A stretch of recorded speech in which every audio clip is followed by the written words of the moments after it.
New, new, new, new, new, new, new, new, new, new. All right, new products.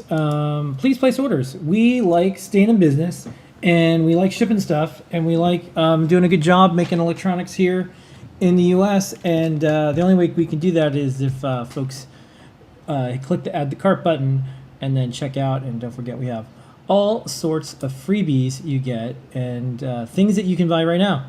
We got a bunch of different Wires. Wires.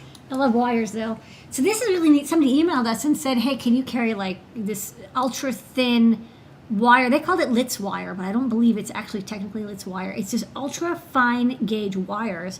And in fact, they're so thin. The person said that they've sewn with them. They put them in the sewing machine because they're basically like wax thread. So it's a spool. Yeah, they come in a little spool of 10 meters, and they're incredibly small. Like, I mean, they're 0.5 millimeter diameter down to like 0.28 millimeter diameter. So extremely tiny. And then this shows you there's 4 different gauges that we're stocking: 30, 32, 34, and 36. They get thinner, but and they only have a rating of about like 30 volts, and like they say 100 milliamps, but you can kind of push it. I mean, like if you're not, that's the rating, but you can kind of spike it up a little bit if you need to like pull 300 milliamps really fast. But do be aware, they're very thin. So this is the this photo is deceiving because I'm like, when I saw this, I'm like, oh, it's just like a spool of wire. No, it's like more like a spool of thread that happens to be wire. Yeah, I mean, it's really thin. It looks like thread. Let me get it to focus lock because it's just so skinny. But it's basically like wax thread. It's so thin, but it's stranded wire, which I like. So usually when you have to use silicone wires, they don't go below 30 gauge, and that's why we have 36 and 34. Like, why didn't we go higher? Because we already have silicone wires that are 30 gauge and above. Yeah. But these are very thin, and the jacketing is Teflon, so it's a little stiff, but it feels a lot like wax thread. Like it's got a little bit of stiffness, but it's still like you could sew with it. I think I didn't try because I'm a sewing machine, but I believe it, and it's stranded wire. It's easy to solder to. Very fine wires, and it looks like there's about like 10 or so strands. It's available 10 meter spools in 4 different thicknesses. We carry a lot of different wires, but people really love having the options. You really don't want to have just PVC coated, 20 gauge for everything. You want to have different wires for different situations. Can really make your project shine. Okay. I agree. Okay. Here is a big old panel. This is a 3 millimeter pitch LED matrix. So we have I'm just gonna go to this because hold on, I gotta unravel this guy. Yeah, I'm gonna go to the so you can see this right here because this is the only way to really show this off. Sorry, okay. So I have it with a matrix portal on the back. I don't want to mess these up here. Give myself a little bit more slack. Okay. So this is the, it's got the LED sand demo in it, and this is just showing you it's a lot of pixels. Yay, fun times. That's cool. And you can drive it with our matrix portal board. You just have to solder on, there's a little jumper on the back. You solder to tell it to use address E, and our libraries in CircuitPython and Arduino work for it. People really like these 64 by 64 LED matrices. They will say, you can't use this with an Arduino. You need way too much memory, like an Arduino Uno. So you need like a SAMD21 or an ESP32 or some other like more powerful processor. Am I blinding you? Sorry. No, it's really beautiful. Yeah. Because I was comparing how it looked like, the cameras always handle LEDs different, but like, these are like really nice. Yeah, they're beautiful little pixels. Yeah. So it's like the LED wall, but I like the squares. I want to make another cube project maybe. Yeah, it's like they're really bright, funny? and the colors are like really distinct. It's hard to do the sand demo because I'm looking and I'm like, why is it moving? And it's like, it's the other way. So check out. We already have a 2.5 millimeter pitch one. This one's a little bit bigger, and we got a new supplier for LED matrices. So the pricing is much improved. So if you're like, I've always wanted them, but they're expensive, check again because we've dropped the prices on our LED matrices, and now you can definitely put them in your project. Yeah. All right. I didn't know what these were when I Yeah, they're weird. I didn't know what they were when I was putting them in the show tonight. I was going to ask you about it, and then now we're doing the show. So, hey, what are these? These are SOIC sockets. And I saw a project with one of these, and I was like, oh my God, that's so cool. So these are SOIC sockets that have the same footprint as the SOIC that they would socket. So you can actually solder this onto a board and then use it to swap out chips. And the two packages that they're available for are 8 SOIC and 16 SOIC. So it's like the same make, the same company. I can't remember, it's like Weson or something. I think they're a Korean company. One thing to watch out for is they're only for wide SOIC chips, because I think these are used for people who are like swapping and trying different flash chips on like FPGA boards or like Linux computer boards or whatever. Usually your flash memory is on a wide 16, so it's like 8-bit SPI, or on an 8 SOIC wide quad SPI chip. So that's why you're like, why can't I get these in narrow? Not available. They're only available in wide.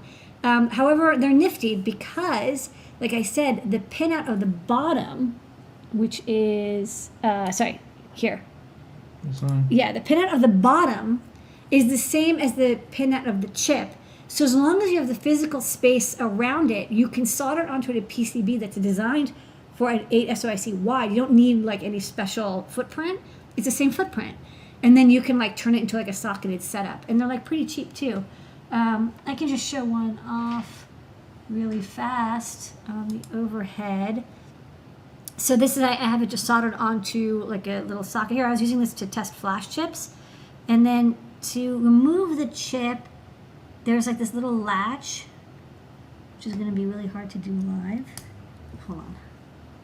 One thing you'll notice is, okay. So you remove the latch and you pop the chip up, and then, the chip just falls out. But like I said, you're like, oh, I bet I could fit a narrow SOIC in. No, you can't. Believe me, I tried. It gets loose and it doesn't fit in. I mean, you could press it down, but you'd just be unhappy. But with a wide SOIC, you flip it over, and now it's nice and secure. That's cool. Yeah, it's very cool. I really think this is quite handy, especially for people who are like, they're trying different flash chips or different software. You don't want an SOIC clip, or maybe you have to like physically remove it. Good option. Next up, we got some wires. Some more PicoBlade compliant or compatible cable assemblies. So you get the socket, you get the plug. These are great for inline connections. We already had the 2-pin, now we have the 3-pin, and we have the 4-pin. I really like Molex PicoBlade. It's, again, a very nice small connector, and you get a pigtail of each connector type. So you can see here it's great for making inline connections. If you don't mind bigger connections, our JST SH series cables are good too. But these are really nice and small. You can see them compared to a quarter. So pick up 4-pin, 3-pin, and we already have 2-pin in stock. Yeah, we also have these. Okay, this is cool. I'm going to start with what it does, and then we'll work back to what it is.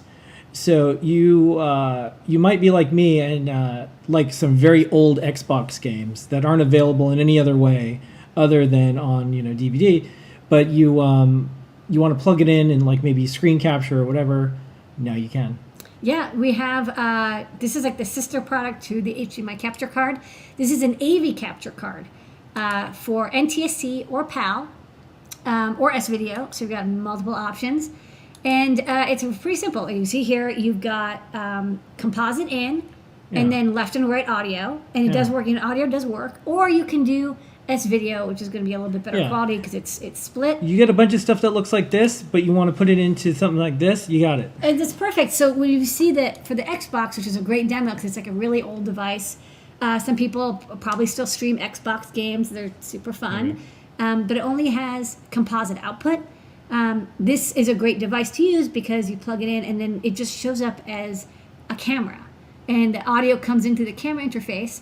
And it looks great. I will say, you're still converting composite into USB. So just because it's becoming digital doesn't clean up the signal. It's still going to be kind of fuzzy because it's like composite. NTSC is just a little fuzzy.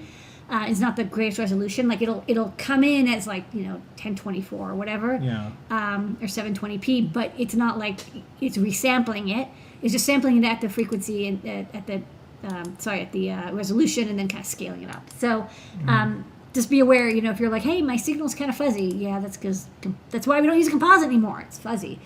But for, any kind of thing that has NTSC or PAL or S-Video out, this is really easy. It doesn't get easier. Okay, the star of the show tonight, besides you, Lady Ada, our community, our customers, and our team, is... This is cool. Other feathers that I didn't have to design. This is the Actinius Icarus feather. So taking flight with feather. This is using the nRF9160 GPS, LTE, and NB IoT cellular modules. This is like an all-in-one, does everything cellular module. And I remember Nordic was like, hey, do you want to like do stuff with this chip? And I'm like, I'm so busy. But this is a really cool chip. And then, we got a note from Actinius, and they're like, well, we're going to make a board, and if we make it feather compatible, is that cool with you? And we said, absolutely, because then I don't have to do it. I'll just sell it. The feather ecosystem is up to thousands of boards altogether when you add wings. So yeah. This is exactly what we wanted. And, here's the other thing. It's kind of cool looking. Made in the Netherlands. Yeah. So it's a Dutch company. Yeah. I will say, it's a little pricey because it's cellular, and cellular, LTE is not cheap.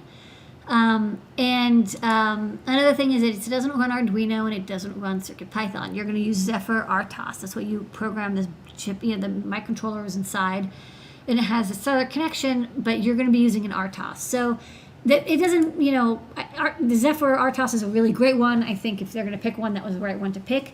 However, if you're somebody who's just kind of like very Arduino or CircuitPython happy and you're not quite ready to install tool chains, you might want to just be aware and take a look at the guides before you jump in, because it's not going to be like you could just take your Arduino code and just plug it right in. If you use Zephyr, you should just pick up one of these because this is just cool. Yeah, it is a great Zephyr board though, Yeah. and we like Zephyr RTOS. So yeah. Congratulations to Actinius to releasing this. In fact, it's funny, we only picked up a couple because I was like, well, I don't know, people are going to want it, but we actually, I think, sold out already.